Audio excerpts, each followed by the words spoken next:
Hello, welcome to the Eclectic Reader. Listen to great books and stories while you use your eyes and hands for other things.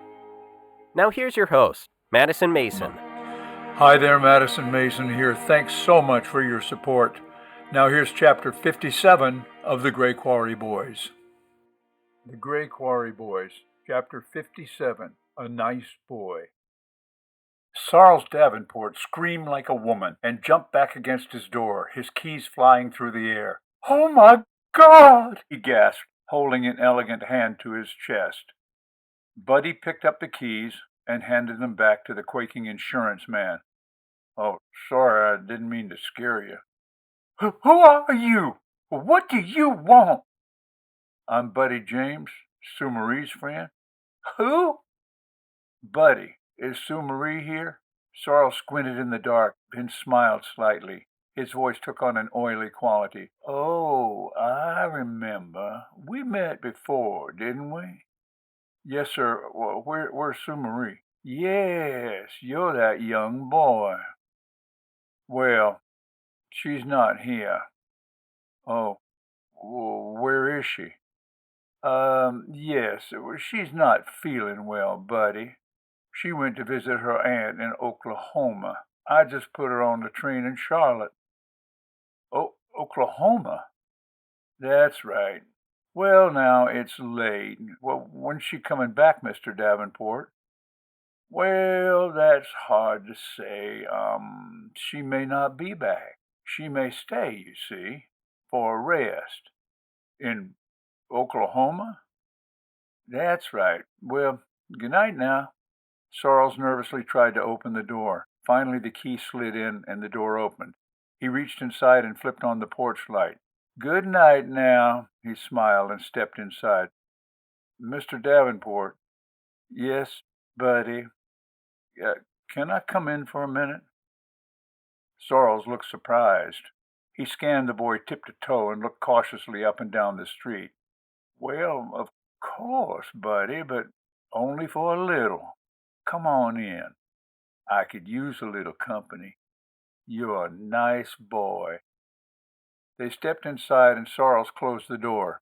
Buddy watched him flit around the living room, putting on the lights. "Can I get you anything? You like a drink?" "No, thanks, sir. Did Sue Marie, did she leave me like a note or anything like that?" Sorrel stopped and regarded the boy, smiling. "No, I don't believe she did, Buddy." "Oh," Buddy looked at the floor. "It was all kind of sudden." "Uh-huh." There was an awkward stillness. "Well," Sorrels announced with finality. "I know. I know," Buddy stated simply. "Uh-huh." Sorrels nodded and looked at Buddy, questioning. Buddy stared steadily into his eyes. After a moment, Sorrel's lashes fluttered like startled birds. "What, what are you talking about?" "I know you raped her. I know you knocked her up." "What?" "I know what happened. She told me." "How dare you? Get out of here." "No, sir, I don't think so." Buddy eased the duffel off his shoulder and slid it open. Sorrel stepped toward him menacingly. He spat the words. "You don't talk to me like that. You get out of my house now, boy." Buddy responded by pulling Ralph's shotgun from the duffel and leveling it at Sorrel's paunch. "No, I have to do something for Sue Marie." Buddy pump-loaded the chamber, shattering the silence with metallic tension. "She wanted me to do it, so I'm gonna." Charles Davenport blanched as he realized what was happening. The pudgy man began to shake. Buddy's voice was flat and cold. A disturbing softness was the tone. "I love Sue Marie, Mr. Davenport. I love her. I remember when she was just a girl in school, like all the rest of the girls. But you ruined all that." Now, Buddy, take off your pants, Mr. Davenport." "What?" "You like little boys and young girls, right? Yeah, so let me see that pecker that done this to her." "Oh, you're crazy. Get out of here." "Right now, sir." Buddy's voice was cold and level. Sorrel stared at the dead-eyed teenager. Icy fear made his knees shake, and he slowly undid his pants. Sorrel stood shivering in his boxer shorts, his trousers around his ankles. "Sit on the couch." Sorrel stumbled backwards and fell onto the couch, quietly blubbering with fear. "Please, please, Bud." "Come on, let's see it." Buddy James's eyes were as dead as a serpent's. "Show me what done it to her." Sorrel fumbled at his fly, then nervously produced his flaccid penis. Buddy placed the barrel between Sorrel's legs and moved a step closer, his voice now a whisper. "That little dick done it? You sure ain't got much." "But Buddy, please, I'll give you anything." "Oklahoma, Sue Marie's my only one. Now I won't never see her no more. God, I hate people like you. You ruined her life and you ain't even sorry. Well, you can't be here no more neither. You gotta go to hell now, sir. So this is for her." "Buddy, no!" Carl's eyes widened and he screamed in terror as the gun exploded, blowing away his crotch and half the beige couch. In the following silence, Buddy James watched the life drain from Sorrel's Davenport's eyes and fade to an unfocused glaze. He casually wiped the barrel of the shotgun with a lace doily from the other arm of the French sofa. Then, calm as a robot, Buddy slid the weapon back in its duffel and walked serenely from the house. "Bob?" "Yep." "Hey, it's Ed." "What's up, Ed?" "Well, you wanted me to give you a holler if Davenport showed and I'm in front of his house. His car's in the drive and there's lights on. What do you want me to do? His house or the docks?" "Davenport's house." "Head down the block out of sight and hang loose till I get there." 10-4, partner." Buddy trudged back home like a zombie with a dark heart. He had never done anything so brutal or horrible in his life.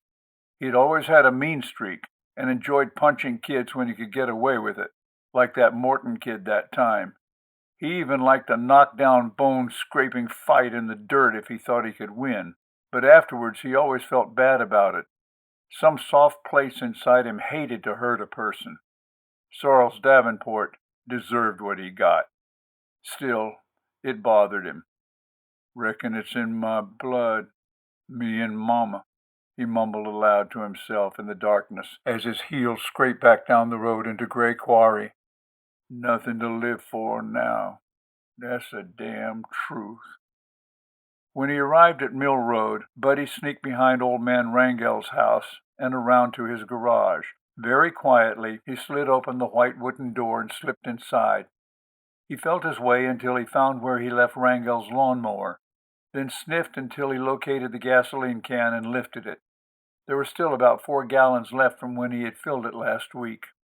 Silent as an Indian, he slid back out the door and closed it. Old man Rangel would never know.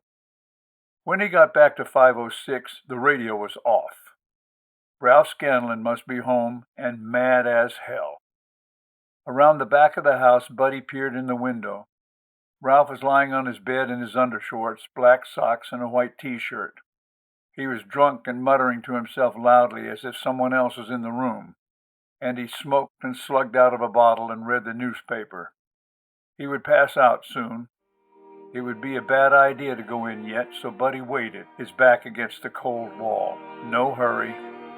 He had nothing left to live for, anyway. We hope you have enjoyed this episode of The Eclectic Reader. Please go on to the next numbered episode to continue. Also, check us out on YouTube, Facebook, and Twitter. If you'd like to help support the project, you can donate under Madison Mason at Patreon. And please, check out our website, kltkrdr.com, for more information. Hi, this is Madison Mason. I want to personally thank you for listening to The Eclectic Reader and invite you to share your experience, your thoughts, and your suggestions. We have many great books lined up for the future, but if you have requests for anything that is in the public domain, please email us at kltkrdr@gmail.com. kltkrdr@gmail.com